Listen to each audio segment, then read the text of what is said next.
He was still zipping up his fly when the server room lights died. Not a metaphor. Real lights. Real server room. Real zipper. Matt, the new manager, had dragged me in there an hour earlier, talking about digital asset security audits. What he didn't say was that he already knew what I'd find missing, or rather, what I wouldn't find at all. Every folder I'd worked on for the past 6 months, empty. Every script I'd coded, every mock-up I'd fine-tuned, every system automation tagged under my employee ID, gone.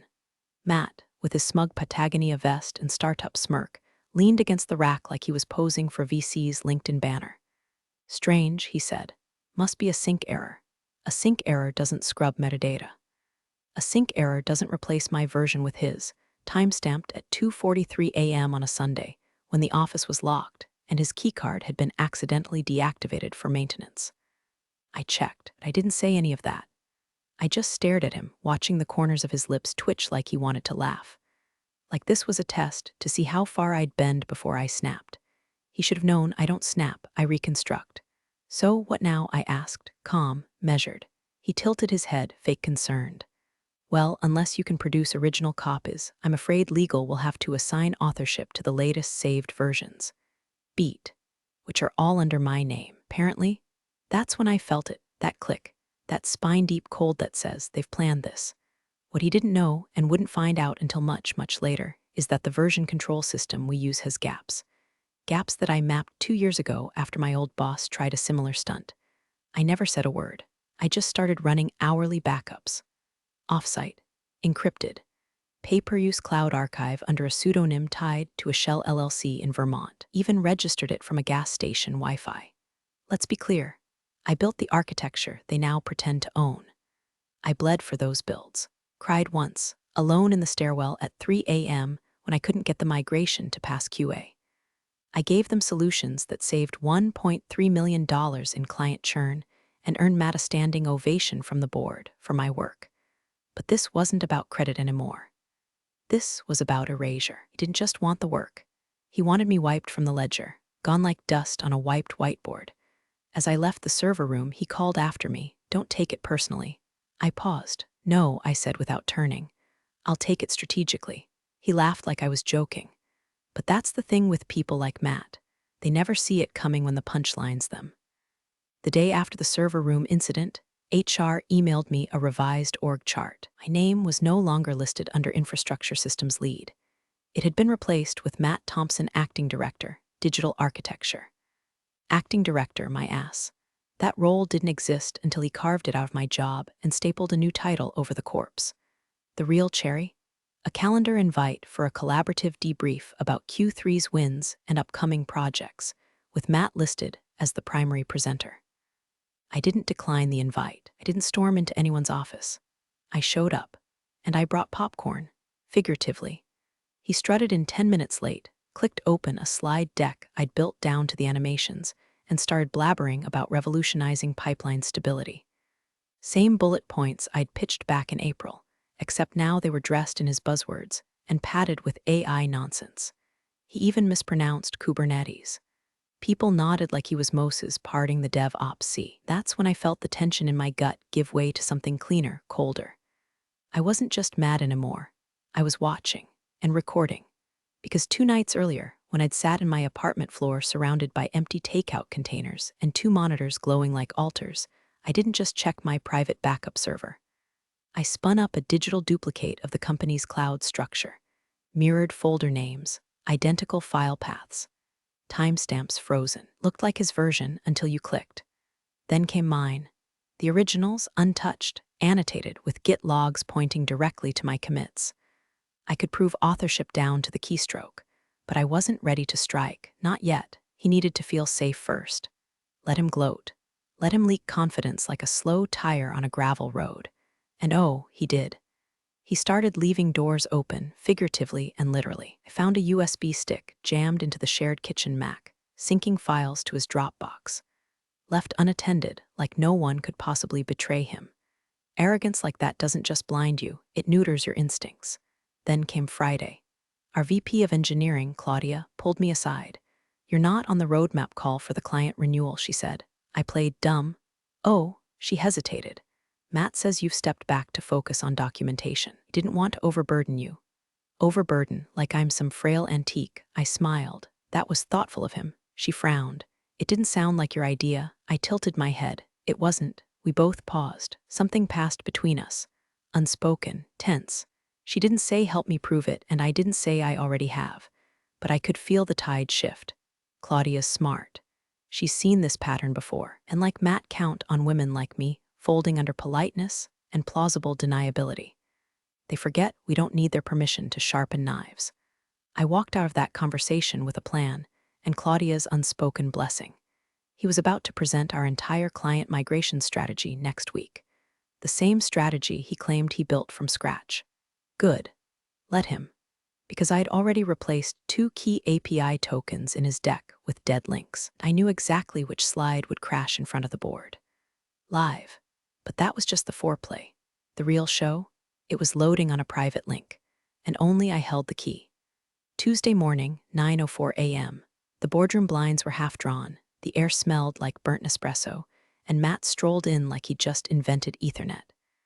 Tan too deep for an Ohio autumn, probably fake-baked between screwing me over and Googling how REST APIs work. Claudia sat at the head of the table, stone-faced. The CTO nodded politely. Marketing lead whispered something to legal. Nobody made eye contact with me. He launched his deck. Slide 1, revolutionizing the migration framework. Slide 2, client-centric cloud logic. Slide 3, secure token deployment live demo. Click. Nothing. The token link spun, hung, and spat out a 403 error with a nice little timestamp and the label unauthorized. Valid credential signature. Contact original administrator. His jaw stiffened. Fingers stuttered on the trackpad. You okay there, Matt? Claudia asked, cool as an autopsy. He clicked again. The next slide loaded, but half the embedded schema was missing. I watched him sweat through his bonobos like it was an Olympic event. CTO leaned forward. This demo doesn't reflect the latest deployment protocol. Where's the container security sequence? Matt muttered, it's cached. I don't know why it's not syncing. Maybe a merge conflict. Nope. It wasn't syncing because I swapped the repo endpoint at 2 a.m., replaced it with a dummy structure, and revoked the AWS key associated with his cloned project. He'd copied the interface, but forgot one thing. I'd hard-coded the final auth handshake to route through a proxy tagged with a silent trace. In short, he was presenting my work through his dummy shell. It was tripping every wire I planted. Claudia tapped her pen. Matt, would you say this architecture was developed entirely by you? He blinked. Well, yes. I mean, obviously I collaborated with the team, but the foundational elements were built under my direction. God, he actually believed that would fly, that they wouldn't verify, that I wouldn't have receipts. She nodded slowly and looked at me. Is that accurate? And here's the moment, the kind Matt types always underestimate. The woman they tried to erase stops playing nice. No, I said, pulling a small flash drive from my jacket.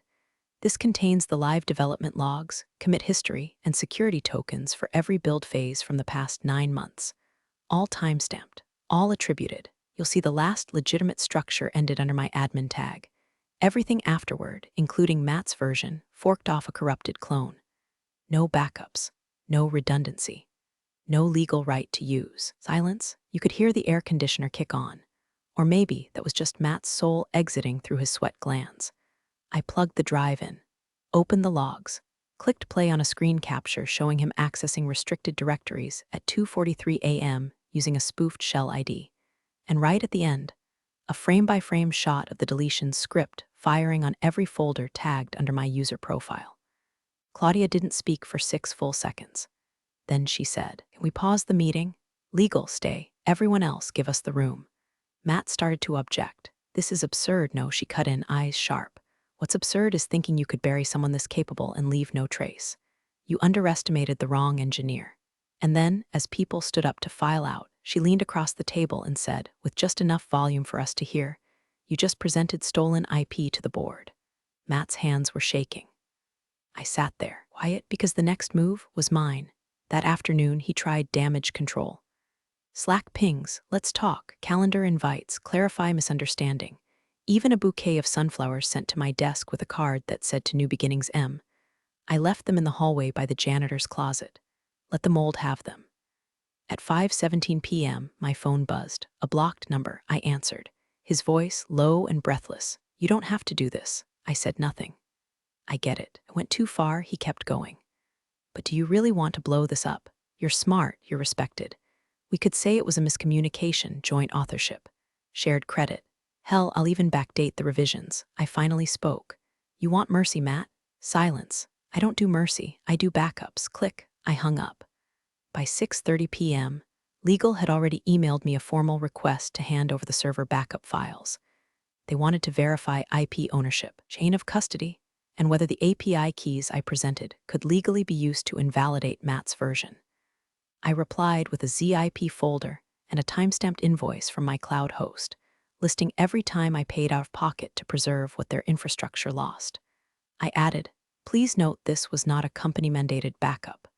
This was done on personal initiative for redundancy protection. No NDAs cover this server. Ownership is mine." 20 minutes later, legal asked for a meeting, not with Matt, with me. Claudia was already in the glass-walled office when I arrived. She stood, nodded at the rep, and said, "Before we begin, I want it on record that I warned senior staff months ago we were underutilizing her. This company doesn't deserve her, but we need her." Let's start there. Legal, for once, didn't posture. They just asked for clarity. I gave them access logs, change histories, 3 emails Matt forwarded to clients using templates I wrote, word for word. Then I pulled out the big one. "Your compliance policies state that all code pushed to production must be vetted by 2 engineers," I said, scrolling on my laptop. This, I pointed to a snapshot of Matt's unauthorized push from Sunday at 2:43 a.m., was a solo push, using elevated privileges he wasn't granted yet. Legal went pale. "That's grounds for termination under your own protocol," I added, "and client liability if it caused a breach." Which, by the way, it almost did, because his patch opened a recursive call loop that nearly crashed the billing API during stress testing. Silence again. Claudia turned to legal. "So what are you offering her? Promotion? Oversight? Or does she get her own damn department?" But I wasn't done, because Matt's panic had made him stupid. That night, I checked my server logs again and found a failed login attempt from a proxy IP linked to his name. Idiot tried to brute force my private archive. I had it recorded with a trace. I smiled, opened a new tab, and submitted it to IT security under the subject line, "Attempted breach of private infrastructure by internal actor." Let him chew on that. But I still hadn't pulled the last pin. Not yet, because sometimes revenge needs more than just evidence. It needs audience. The thing about people like Matt, they don't just crave control, they need a stage. A spotlight, applause, that's their oxygen. So if you want to choke them out, you don't block their access. You turn the spotlight back on and let it roast them alive. The quarterly client summit was 3 days away. Big money in that room, investors, partner reps, press liaisons, and one very specific tech journalist who once called our department the brainstem of digital innovation. Matt was scheduled to present the infrastructure overhaul that he supposedly architected himself. They hadn't pulled him from the docket yet. Why? Because legal moves slow and reputation damage moves fast. But me, I don't wait for permission. I write the fire drill. The day before the summit, I sent Claudia a message. Subject, backup plan attached. Infrastructure overhaul authenticated build chain real. PDF recommend printing this version instead of Matt's. Also, check slide 16. She opened it within 5 minutes, 3 dots, typing, stopped, started again. Claudia, slide 16 is savage. Let's talk. Slide 16 was simple, a screenshot of our GitLab timeline, highlighting every single commit under my ID, followed by Matt's forked copy and the metadata trail he tried to erase. But the real kicker, underneath the screenshots, in big red text, if he built this himself, why did he clone it at 2:43 a.m.? The summit kicked off in a rented hotel ballroom, lined with fake plants and even faker handshakes. I watched from the back, laminated badge around my neck like I belonged there. Because I did. Matt stood at the podium in his tailored blazer, beaming like a politician who still thinks the scandal hasn't leaked. 5 minutes into his speech, Claudia took the stage. "Before we continue," she said into the mic, "I'd like to publicly acknowledge the real architect behind our migration success. The woman who wrote the code, preserved the backups, and protected our entire back-end system from a near-catastrophic overwrite on her own dime. She turned, looked directly at me. "Would you mind joining us on stage, please?" The room turned. Matt froze mid-sip. I walked the aisle with my shoulders square, ignoring the burn of his stare. Claudia handed me the mic. "Tell them what you found, if you're comfortable." I took a breath, not nervous, not shy. Just ready. 3 weeks ago, I discovered that a senior team member had overwritten proprietary infrastructure with cloned code and then attempted to scrub the origin records. What they didn't know is that I run a private encrypted backup system that logs every version, including the one they deleted. Murmurs. Camera phones lifted. Matt stepped back, hands twitching. I continued. What followed was a pattern of falsified ownership, unauthorized admin access, and a cover-up that endangered compliance with multiple client contracts. I brought this to leadership, and instead of burying it, they asked me to speak. Claudia smiled. "We believe transparency matters." I handed the mic back, walked off stage to a ripple of applause. Matt stayed up there, twitching, his face pale and his blazer suddenly too tight. He didn't speak again for the rest of the summit, but I wasn't finished. Because while he was melting under the ballroom lights, his Dropbox, the one he used to smuggle code to his freelance buddies on the side, was syncing. And I had the login, because guess what was written on that USB stick in the kitchen Mac? A sticky note. The password, TH0MSON123. The idiot secured his empire with a middle school insult. I opened the folder titled Consulting Gigs, and inside, a goldmine. 16 subfolders, each named after a different company, none of them ours. Verity Biodata, Go Snap Deployment, Draker Pitch Slides. All time-stamped. All modified during work hours. And every last one of them contained some slice of our proprietary code. Slightly tweaked, different font here, renamed variable there, but I knew my builds. My fingerprints were all over them. He didn't just steal from me. He was reselling our infrastructure to competitors. It hit me like cold whiskey to the chest. The sabotage wasn't just about ego. It was a side hustle. He was bleeding us dry from the inside, laundering my architecture into side deals through third-party fronts. If the summit was the spotlight, this was the guillotine. I zipped the entire folder structure, encrypted it, and drafted an email to Claudia and legal titled, IP breach immediate action required attached. Dropbox logs, file hashes matching our current codebase side-by-side screenshots of stolen functions my write-up on potential damages, breach of client confidentiality, and just for flavor, labor law violations if he used our time for those contracts, but I held back on pressing send. Not yet, because justice delivered in silence is easy to bury. I wanted witnesses. The next morning, I booked a private meeting with our internal compliance officer, Deshawn, a guy who once audited an entire division for buying their routers from eBay. He didn't play. I handed him the drive. Said only one thing: if you want to save the company, open that before lunch. By 1:12 p.m., a fire drill was called. Everyone in engineering and IT was ordered to an emergency meeting in the large conference room, except Matt. He was nowhere to be found. I watched from my desk, sipping coffee, while Deshawn and Claudia reviewed the folder contents on the big screen in silence. Every few minutes, someone turned pale. I recognized a few engineers from our competitor firms, people we'd interviewed but didn't hire. And there, in one of the folders, our interview templates emailed from Matt's inbox. He'd been feeding candidates internal documentation so they'd be prepped for questions. No, so they'd build for him on the sly. 3:41 p.m., Matt returned. His keycard didn't work. He knocked. Security let him in. 4 minutes later, he came out white as drywall dust, holding a cardboard box. Jacket gone. Lanyard missing. Mouth open but saying nothing. People whispered.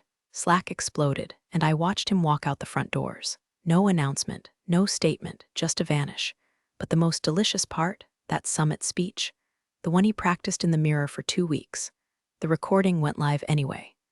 Only, Claudia had the editor splice in a message at the end. This presentation was based on the work of my name, whose original architecture secured a successful client migration and exposed internal IP theft. We thank her for safeguarding our systems and our integrity. Matt's name never came up again, and I still wasn't done, because while the company picked up the pieces, I was already building something else, something outside their firewall. I didn't quit. Not yet. They offered me his job the following week, director of digital architecture, with a bump in salary, corner office, and a fresh LinkedIn post written by the comms team titled Rebuilding from Within. Cute, flattering, utterly useless. I turned it down. Instead, I requested two things: full data rights to any architecture I had personally authored or backed up offsite, a 6-month transition contract to migrate my systems, train a replacement, and then vanish. They balked. Legal panicked. But Deshaun, God bless him, backed me, reminded them I had technically never signed IP surrender on my offsite backups. And unless they wanted a very public, very messy copyright duel, they'd better get cozy with the idea that I now own the digital spine of their company's most successful product suite. And I was willing to walk. Claudia scheduled a private meeting. "You don't want to stay?" she asked. "I want to build without looking over my shoulder," I said. She nodded. "You're owed that." We didn't shake hands. We clinked mugs. Quiet, mutual respect.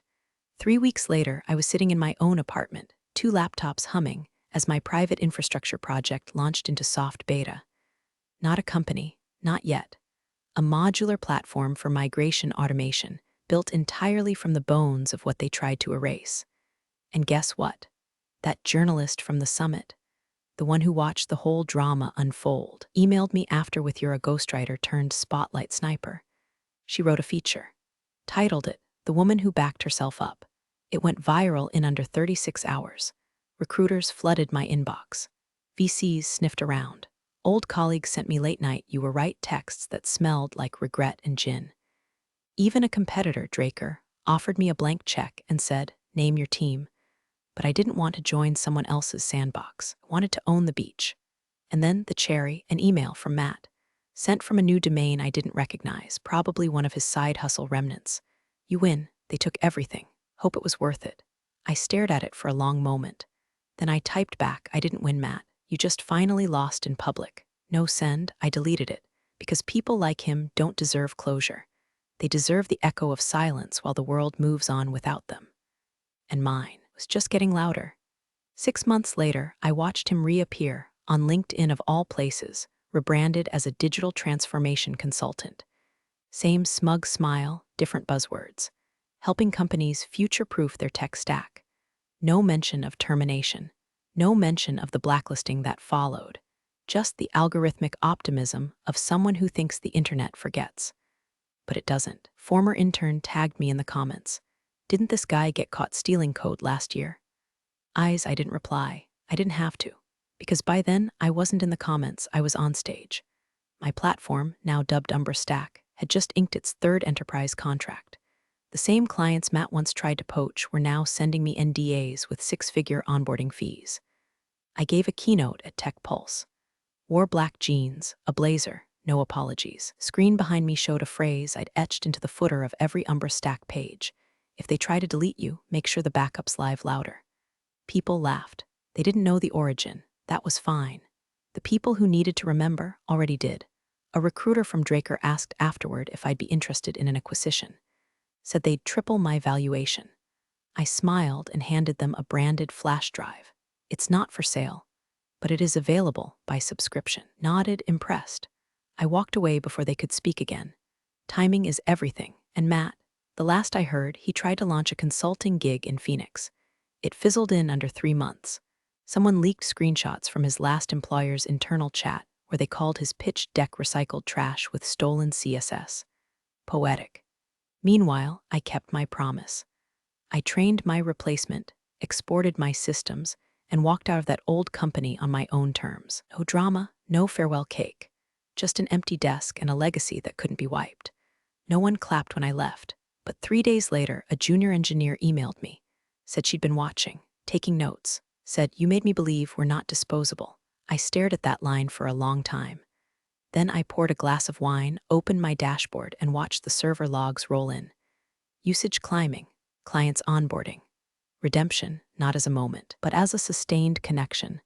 Because they tried to erase me, but I don't vanish, I version.